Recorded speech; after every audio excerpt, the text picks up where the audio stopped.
Well, broadcaster and psychotherapist Lucy Beresford joins me now. Lucy, thank you very much. Goodness gracious me, that was a hard watch, that Meghan Markle stuff, I must say. I sat through as much of it as I possibly could. It made me want to just walk into the sea and keep walking. But you psychoanalyse Meghan for me, please, really. Is this just a kind of narcissistic vanity project? So would we say that you're not a fan, then? Of the podcast? No, I preferred her earlier work.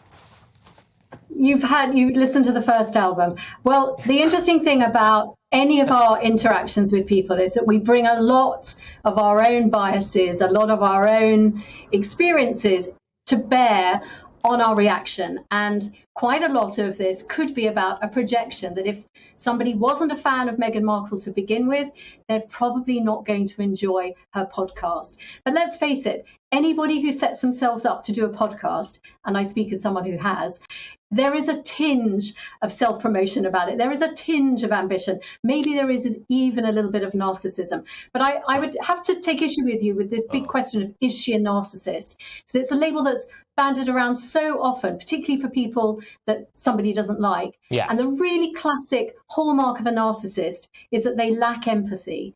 They may be very self-absorbed. They may really seek total adoration from other people. The key thing is that they lack empathy. And actually, from what I've seen of Meghan Markle, and I am not a personal friend and I've never met her, but she does seem to be able to relate to certain people, and she does have a lot of empathy for them.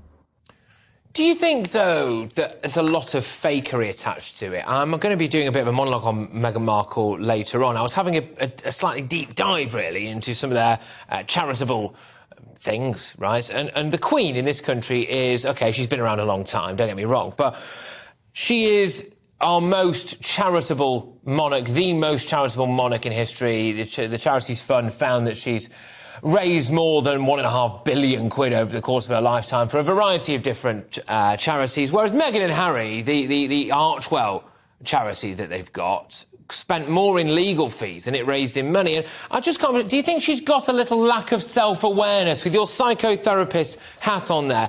Do you think she really does feel as though she's some kind of charitable saviour? Does she buy into that?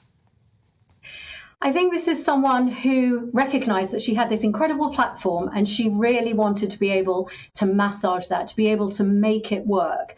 Maybe not just for other people, maybe for her as well. But we here in the UK, we are so used to the monarchy being run in a very particular way. As you said, the Queen has been around, it seems like forever. And that is the model that we're all used to. We're not used to royal members of the family being arguably a bit more media savvy than the media people in general, or to be actually, as Meghan herself said, to be ambitious. We're just not used to that. So I think there was always going to be a bit of a clash of cultures there. And arguably, if you're a fan, you're going to stay a fan, you're going to listen. I listened to the podcast. I wanted to hear what Serena had to say, not just what Meghan has to say. Nice. It is interesting to hear someone else's perspective. But at the same time, do I think their charity has really worked? At the moment, I almost feel like it's only been got off the ground in the last couple of years. Surely we ought to give them a bit of a chance. Give them a bit of a chance. That's the view of Lucy Beresford. Thank you very much, Lucy. Hey, great to have you on the show. Thank you for your expert input there. Broadcaster and psychotherapist Lucy Beresford.